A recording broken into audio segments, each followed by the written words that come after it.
ಪ್ರಾಣಕ್ಕೆ ಕುತ್ತಿರೋದ್ರ ಬಗ್ಗೆ. ಈ ಮನೆಗೆ ದೋಷ ಒಂದು ಬಡಿದೈತೆ, ಪ್ರಾಣಕ್ಕೆ ಕುತ್ತೈತೆ. ಅವ್ರು ಹೇಳಿದ ಪ್ರತಿಯೊಂದು ಮಾತು ಸತ್ಯ ಆಗ್ತಾ ಇದೆ. ಏಯ್, ಯಾವುದಕ್ಕೋ ಲಿಂಕ್ ಮಾಡಿ ನೀನು ಹೇಳ್ಬೇಡ್ವೆ. ಆಗ್ಲೇ ನಾನು ರಾಣಿ, ನೀನೇನು ಮಾತಾಡ್ಬೇಡ, ಸುಮ್ಮನೆ ಇದ್ಬಿಡು. ಮಾತಂಗೆ ಹೇಳ್ತಾ ಇರೋದ್ರಲ್ಲಿ ಸತ್ಯ ಇದೆ. ಬುಡುಬುಡುಕೆ ಅವನು ಹೇಳಿದ್ದಕ್ಕೂ ನಮ್ಮ ಮನೇಲಿ ನಡೀತಾ ಇರೋದಕ್ಕೂ ಸಂಬಂಧ ಇದೆ. ಮಾವ, ನಾವು ಬುಡುಬುಡುಕಿ ಅವ್ರನ್ನ ಹುಡುಕಿ ಕೇಳಿದ್ರೆ ಅಶೋಕ್ ಅವ್ರು ಎಲ್ಲಿದ್ದಾರೆ ಅಂತ ಸುಳ್ಳು ಗೊತ್ತಾಗ್ಬೋದು. ಹೌದು, ಅವ್ರು ಹಾಗೆಲ್ಲ ಕಾರಣ ಇಲ್ಲದೆ ಮನೆ ಮುಂದೆ ಬರಲ್ಲ. ಅವ್ರು ಬಂದಿದ್ದಾರೆ ಅಂದ್ರೆ ಅವ್ರಿಗೆಲ್ಲ ಗೊತ್ತಿರುತ್ತೆ. ಅವ್ರನ್ನ ಕೇಳಿದ್ರೆ ಅಶೋಕ್ ಅಣ್ಣನ ಬಗ್ಗೆ ಖಂಡಿತ ಏನಾದ್ರೂ ಹೇಳೇ ಹೇಳ್ತಾರೆ.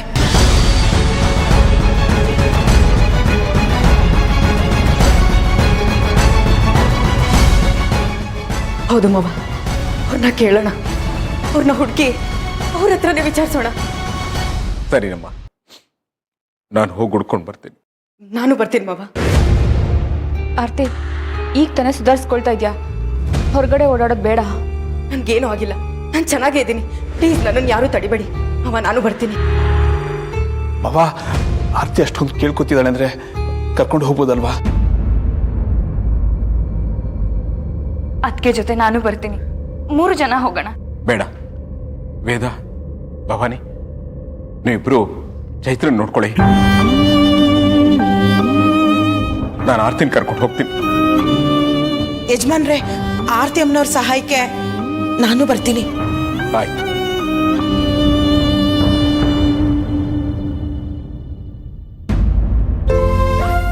ತಾಳಿ ಇಲ್ಲದೆ ಹೊರಗಡೆ ಹೋಗೋದು ಶ್ರೇಯಸ್ ಅನ್ಸಲ್ಲ. ತಾಳಿ ಹಾಕೊಂಡು ಹೋಗ್ತೀನಿ.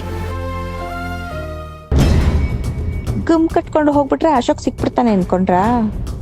ಹೋಗಿ ಹೋಗಿ, ಅಲ್ಲಿ ಸಿಗೋದು ಅಶೋಕ್ ಅಲ್ಲ, ಅವನ್ ಬಾಡಿ.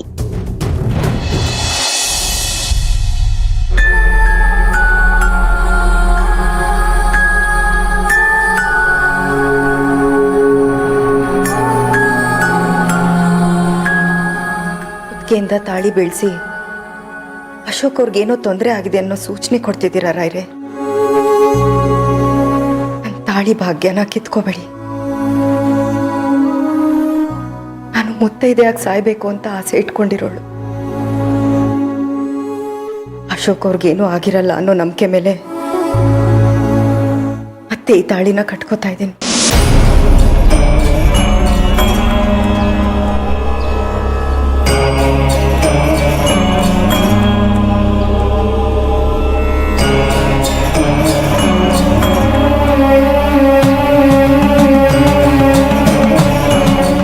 ಆರ್ತಿ, ಆರ್ತಿ, ಏನ್ ಮಾಡ್ತಿದ್ಯಾ ನೀನು? ನೋಡು, ಕುತ್ತಿಗೆಯಿಂದ ಕಿತ್ತೋ ತಾಳಿನ ನೀನೇ ಕಟ್ಕೊಳ್ಳೋದು ಸಮಂಜಸ ಅಲ್ಲ. ಹೌದು ಅಮ್ಮೋರೆ, ಆಕಸ್ಮಿಕವಾಗೋ ಇಲ್ಲ ಉದ್ದೇಶಪೂರ್ವಕವಾಗೋ ನಿಮ್ಮ ಕುತ್ತಿಗೆಯಿಂದ ತಾಳಿ ಕಳಚಿ ಬಿದ್ದಿದೆ. ಅದು ಮತ್ತೆ ನಿಮ್ಮ ಕುತ್ತಿಗೆಗೆ ಬೀಳಬೇಕು ಅಂದ್ರೆ ಅಶೋಕ್ ಅಣ್ಣನೇ ಬಂದು ಕಟ್ಟಬೇಕು. ಅಲ್ಲಿವರೆಗೂ ನೀವು ತಾಳಿ ಕಟ್ಕೊಳ್ಳೋದು ಒಳ್ಳೇದಲ್ಲ. ಹಾಗಾದ್ರೆ ಈ ತಾಳಿ ನನ್ನ ಕುತ್ತಿಗೆಯಲ್ಲಿ ಇಲ್ಲದೆ ಇರೋದು ಅಶೋಕ್ ಅವ್ರಿಗೆ ಶ್ರೇಯಸ್ ಅಲ್ಲ ಅಲ್ವಾ ಮಾತಂಗಿ? ಅವ್ರು ಬದುಕಿದ್ದಾರೆ ಅನ್ನೋ ನಂಬಿಕೆ ಇಟ್ಕೊಂಡು ತಾಳಿನ ಹಾಕೊಳ್ದೇ ಇರೋದು ನನ್ನ ಮನ್ಸು ಒಪ್ತಾ ಇಲ್ಲ. ಹಾಗಲ್ಲ ಆರ್ತಿ, ನೀನು ಖಾಲಿ ಕುತ್ತಿಗೆಯಲ್ಲಿ ಇರು ಅಂತ ಹೇಳೋ ಮನ್ಸು ನಮ್ಗೆ ಯಾರಿಗೂ ಇಲ್ಲ. ಆದ್ರೆ ಇತ್ತೋಗಿರೋ ತಾಳಿನ ನೀನಾಗೆ ನೀನು ಕಟ್ಕೊಳ್ಳೋದು ಸರಿಯಲ್ಲ ಅಂತ ನಮ್ಗನ್ಸ್ತಾ ಇದೆ.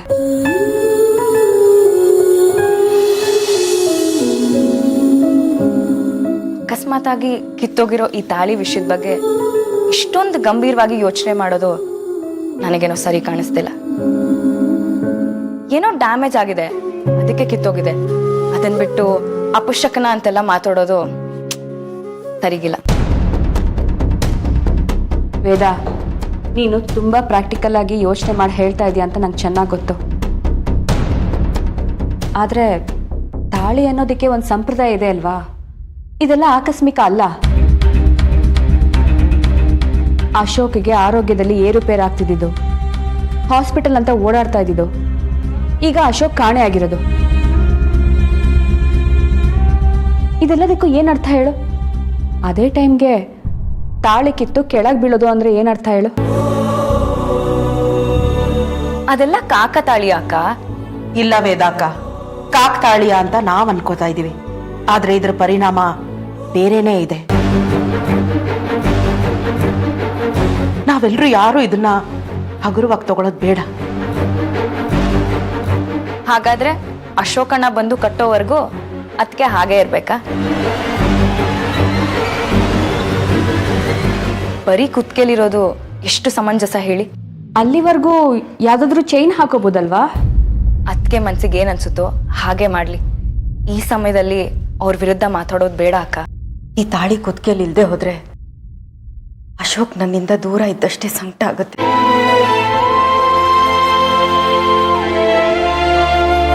ಈ ತಾಳಿ ಕುತ್ತಿಗೆಯಲ್ಲಿದ್ರೆ ಅವ್ರು ಬಂದೇ ಬರ್ತಾರೆ, ಇನ್ನೂ ಹೋಗಿಲ್ಲ ಅನ್ನೋ ನಂಬಿಕೆ ನನ್ಗಿರುತ್ತೆ. ದಯವಿಟ್ಟು ಈ ವಿಷಯದಲ್ಲಿ ಯಾರೂ ಅಡ್ಡ ಬರಬೇಡಿ. ನಿಮ್ಮೆಲ್ರಿಗೂ ಎದುರು ಮಾತಾಡ್ತಾ ಇದ್ದೀನಿ, ದಯವಿಟ್ಟು ಕ್ಷಮೆ ಇರಲಿ. ಸರಿ ಆರ್ತಿ, ನಿನಗೆ ತಾಳಿ ಇಲ್ಲದೆ ಇರೋದು ಅಷ್ಟು ಸಂಕಟ ಆಗುತ್ತೆ ಅನ್ನೋದಾದ್ರೆ ಕಟ್ಕೋ. ಅದಕ್ಕೆ ನೀವೀಗ ಈ ತಾಳಿನ ಕಟ್ಕೊಳ್ಳಿ. ಅಶೋಕಣ್ಣ ಬಂದಮೇಲೆ ಹೊಸ ತಾಳಿ ತಂದು ನಿಮಗೆ ಕಟ್ತಾನೆ. ಇದಕ್ಕಿಂತ ಚೆನ್ನಾಗಿರೋ ತಾಳಿ ತಗೊಂಬರೋದಕ್ಕೆ ನಾವೆಲ್ಲರೂ ಹೇಳ್ತೀವಿ ಅಲ್ವಾ ಅಕ್ಕ? ಸರಿ, ಹಾಗೆ ಮಾಡೋಣ.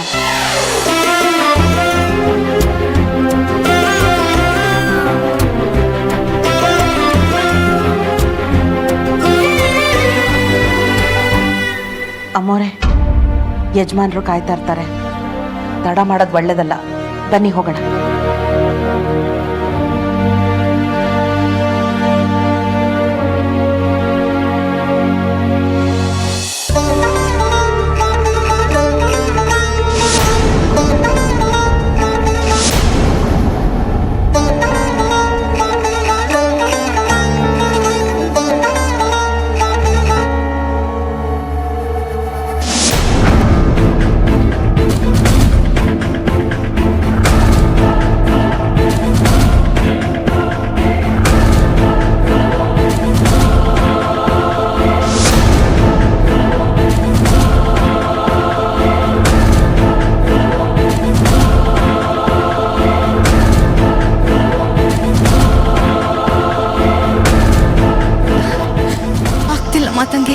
ನಾನು ಇದಕ್ಕೇನಮ್ಮ ನಿನ್ನನ್ನು ಬರೋದು ಬೇಡ ಅಂತ ಹೇಳಿದ್ದು. ದೇವ್ರ ದಯೆಯಿಂದ ಬೇಗ ಹುಷಾರಾಗಿದೆಯಾ? ಮತ್ತೆ ಏನಾದರೂ ಹೆಚ್ಚು ಕಡಿಮೆ ಆದರೆ ಏನಮ್ಮ ಮಾಡೋದು? ಇಲ್ಲ ಮಾವ, ನಡೆದು ತುಂಬ ದಿನ ಆಗಿತ್ತಲ್ಲ, ಅದಕ್ಕೆ ಸ್ವಲ್ಪ ಸುಸ್ತಾಗ್ತಿದೆ ಅಷ್ಟೇ. ನೀವೇನು ಟೆನ್ಷನ್ ಮಾಡ್ಕೋಬೇಡಿ, ಸರಿ ಹೋಗೋಣ. ಮಾತಂಗಿ ಕರ್ಕೊ.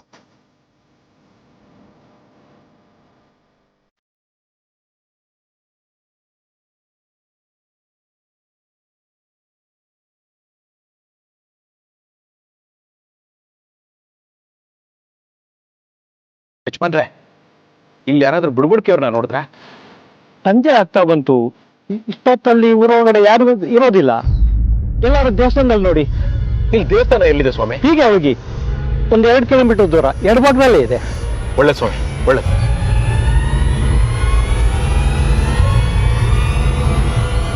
ತಾಯಿ ಚೌಡಮ್ಮ, ಚೌಡಿ, ಆಡಿದವರ ಮನವಾ ಬಲ್ಲೆ, ನೀಡಿದವರ ನಿಜವಾ ಬಲ್ಲೆ. ಸಿದ್ದಯ್ಯ ಸ್ವಾಮಿ ಬನ್ಯೋ ಮಂಟೇದ. ಅಮ್ಮೋರೆ, ಯಾರೋ ಹಾಡ್ ಹಾಡ್ತಾ ಇರೋ ತರ ಕೇಳಿಸ್ತಾ ಇದೆಯಲ್ಲ? ಬುಡ್ಬುಡ್ಕಿ ಅವರೇ ಇರ್ಬೋದಾ? ಧ್ವನಿ ಈ ಕಡೆಯಿಂದಾನೆ ಬರ್ತದೆ, ಬನ್ನಿ ನೋಡೋಣ. ನಿಜವಾ ಬಲ್ಲೆ. ಸಿದ್ದಯ್ಯ ಸ್ವಾಮಿ ಬನ್ಯೋ ಮಂಟೇದ. ಸಿದ್ದಯ್ಯ ಸ್ವಾಮಿ ದಯ ಮಾಡೋ.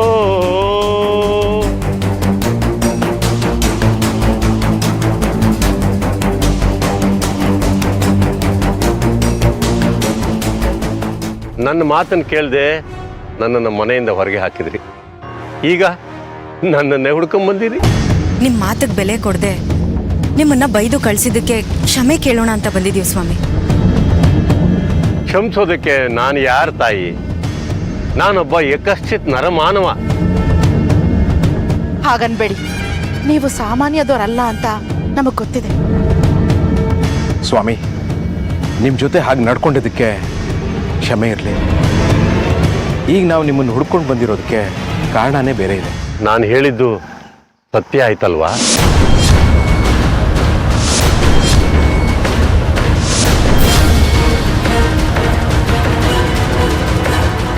ನಿಮ್ಗೆ ಯಾಕೆ ಗೊತ್ತಾಯ್ತು? ನಿಮ್ಮ ಮುಖದಲ್ಲಿರೋ ಭಯ, ಆತಂಕ ನಡೆದಿರೋ ಘಟನೆ ಬಗ್ಗೆ ಹೇಳ್ತಾ ಇದೆ.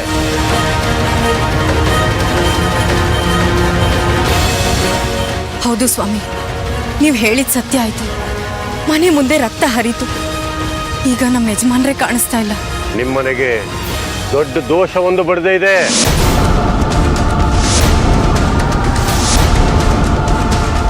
ಅದರ ಮೇಲೆ ಕೆಟ್ಟ ದೃಷ್ಟಿ ಬಿದ್ದಿದೆ. ಆ ದೃಷ್ಟಿ ಇಡೀ ಮನೆನೇ ನರಕ ಮಾಡುತ್ತೆ.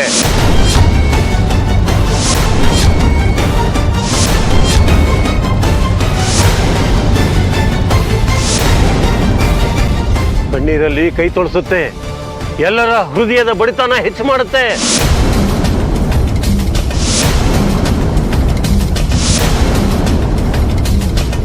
ಮನೆಯ ಮೂಲೆ ಮೂಲೆಯಲ್ಲಿ ಭಯದ ಹೊಗೆ ಏಳುತ್ತೆ.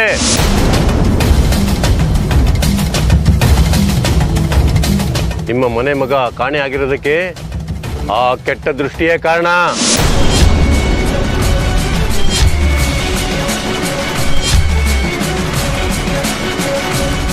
ಯಾಕೆ ಹೀಗೆಲ್ಲ ಆಗ್ತಿದೆ ಸ್ವಾಮಿ? ಯಾರ ಕೆಟ್ಟ ದೃಷ್ಟಿ, ಯಾವ ದುಷ್ಟಶಕ್ತಿ ಹೀಗೆಲ್ಲ ಮಾಡ್ತಿದೆ? ಗೊತ್ತಿಲ್ಲಮ್ಮ. ಇದಕ್ಕೆ ಪರಿಹಾರ ಏನ್ ಸ್ವಾಮಿ? ನನ್ನಿಂದ ಪರಿಹಾರ ಸಾಧ್ಯ ಇಲ್ಲ ತಾಯಿ.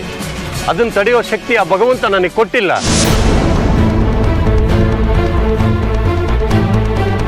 ಮುಂದೆ ಏನ್ ನಡೆಯುತ್ತೆ ಅಂತ ಹೇಳಕ್ ಮಾತ್ರ ಆ ಹಾಲಕ್ಕಿ ನನಗೆ ಅನುಮತಿ ಕೊಟ್ಟೈತೆ ತಾಯಿ.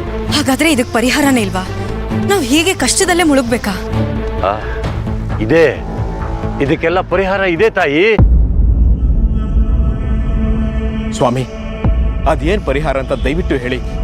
ನಮ್ಮ ಮನೆ ಮಗ ವಾಪಸ್ ಬರಬೇಕು. ಅದಕ್ಕೆ ನಾವೇನ್ ಮಾಡೋಕ್ಕೂ ಸಿದ್ಧ. ಮನೆಯಲ್ಲಿ ಯಾರಾದ್ರೂ ಇದ್ದಕ್ಕಿದೆ ಕಾಣೆ ಆದ್ರೆ ಅದನ್ನ ಚೌಡಿ ಮಹಿಮೆ ಅಂತಾರೆ.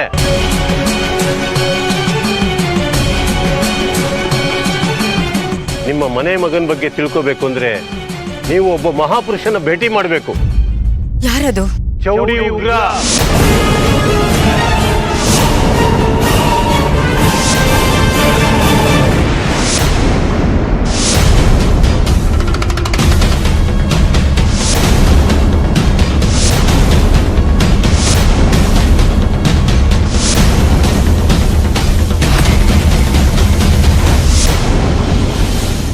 ಚೌಡಿ ಉಗ್ರನ?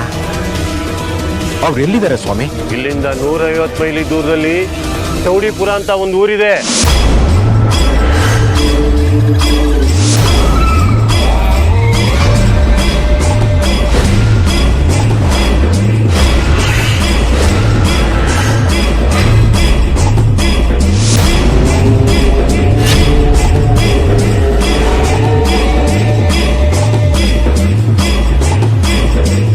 ಎಷ್ಟೋ ವರ್ಷಗಳಿಂದ ದುಷ್ಟ ಶಕ್ತಿಗಳಿಂದ ಆ ಊರನ್ನ ರಕ್ಷಣೆ ಮಾಡ್ತಾ ಇದ್ದಾರೆ.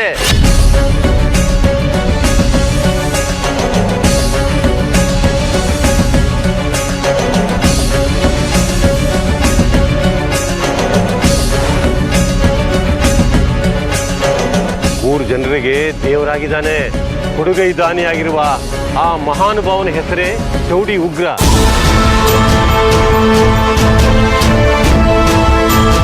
ಚೌಡೇಶ್ವರಿಯ ಮಹಾನ್ ಆರಾಧಕ. ಚೌಡಿ ಉಗ್ರ ಎಂತೆಂತಹ ದುಷ್ಟಶಕ್ತಿ ಇದ್ರೂ ಅದನ್ನು ಅಡಗಿಸಬಲ್ಲ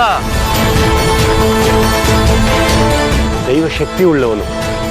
ನೀವು ಅವನ ಹತ್ರ ಹೋದ್ರೆ ನಿಮ್ಮ ಮನೆ ಮಗನ ಸುಳಿವು ಸಿಗಬಹುದು. ಆ ಚೌಡಿ ತಾಯಿ ಮಾರ್ಗ ತೋರಿಸ್ತಾಳೆ. ಮರಿದಲ್ಲೇ ಅವ್ರನ್ನ ಹೋಗಿ ನೋಡಿ. ಮಾವ, ನಾಳೆನೇ ನಾವು ಚೌಡಿಪುರಕ್ಕೆ ಹೋಗೋಣ. ಸರಿನಮ್ಮ.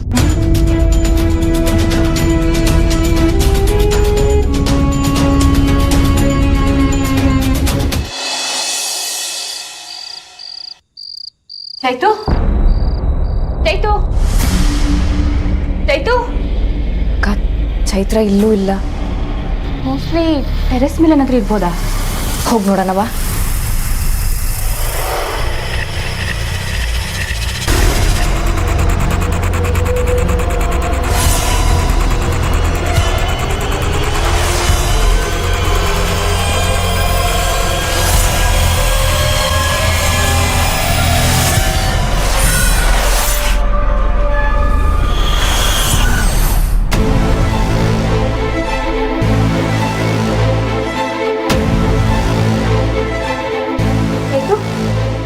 ಕೂತಿದ್ಯಾ? ಚೈತ್ರ ಪುಟ್ಟ, ಯಾಕೆ ಇಲ್ಲಿ ಕೂತಿದ್ಯಾ? ಹೆದರ್ಕೋಬೇಡ, ಎದುಳು.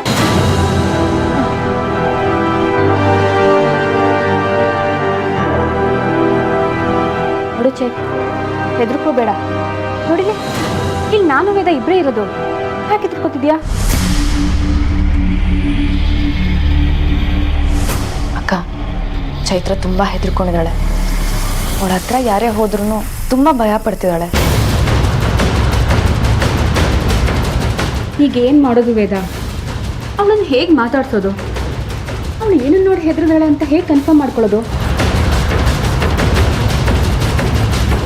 ಅಕ್ಕ, ಒಂದು ಐಡಿಯಾ. ಏನದು? ಒಂದು ನಿಮಿಷ ಇರು.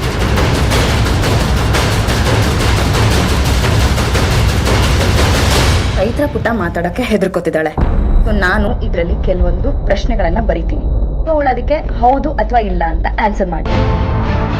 ಐಡಿಯಾ ಏನೋ ಚೆನ್ನಾಗಿದೆ ವೇದ, ಆದರೆ ಇದನ್ನ ಅವಳು ಮಾಡ್ಬೇಕಲ್ಲ. ಟ್ರೈ ಮಾಡೋಣ ಅಕ್ಕ, ಪ್ಲೀಸ್.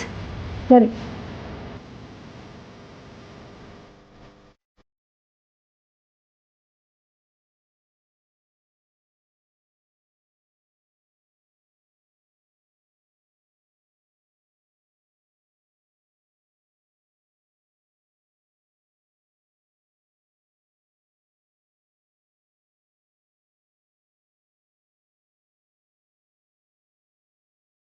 ಇಟ್ ಮಾಡು ಚೈತ್ರ ಪುಟ್ಟ.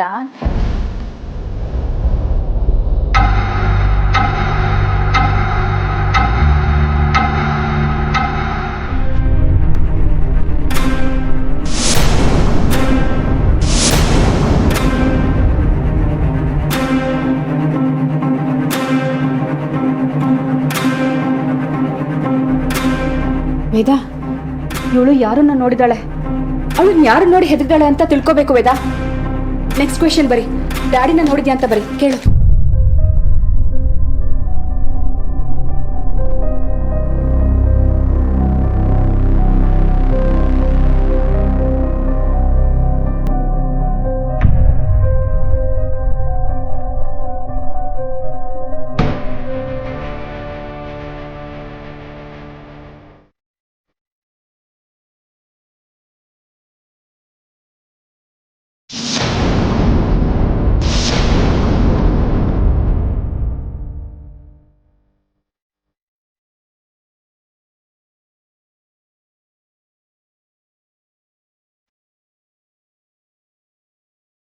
ಅಕ್ಕ, ಅಶೋಕನ್ನ ನೋಡಿದಾಳೆ. ಸರಿ, ಈಗ ಅಶೋಕನ್ನ ಯಾರಾದ್ರೂ ಹೊಡೆದ್ರ ರಕ್ತ ಬರ್ತಿತ್ತ ಅಂತ ಬರೀ.